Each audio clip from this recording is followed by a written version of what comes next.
শখ করে একখানা পান খেয়ে পাশে উঠেছিলাম।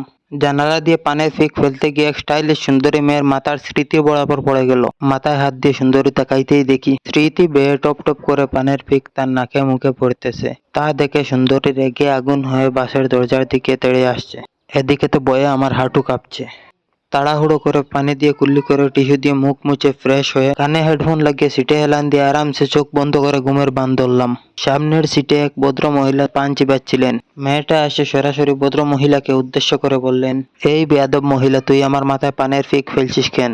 তা শুনে ভদ্র মহিলা টাস করে 2টা থাপ্পড় বসিয়ে দিয়ে বললেন, এই ডিস্কো মাইয়া, কাকে বেয়াদব মহিলা বলছিস? গুড়ার লেজের মতো চুল কালার করে, চোখে সর্ষের ফুল দেখে উল্টাপাল্টা বকছিস কেন? নাকি গাঁজা টাচা কিছু খাইছ? প্রতি উত্তরে মেয়েটা কিছু না কিছু বলে ডাইরেক্টলি মহিলার চুল ধরলো। মহিলা তো ছেড়ে দেওয়ার লোক নয়, উনিও মেয়েটির চুল মুঠি ধরলো।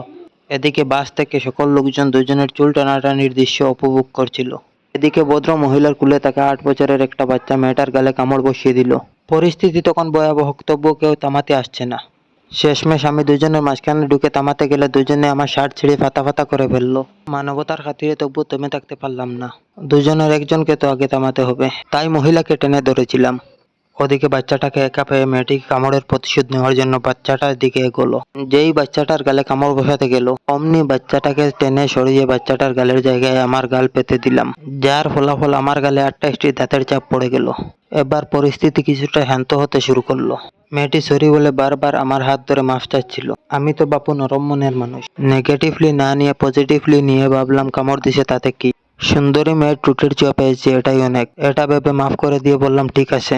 তারপর মেয়েটি আমার হাত ধরে হাসপাতালে নিয়ে চিকিৎসা করে ফোন নম্বর দিয়ে বলেছিল দরকার হলে কল দিতে। ব্যাস, এখন আমরা 4.5 বছরের রিলেশনে আছি।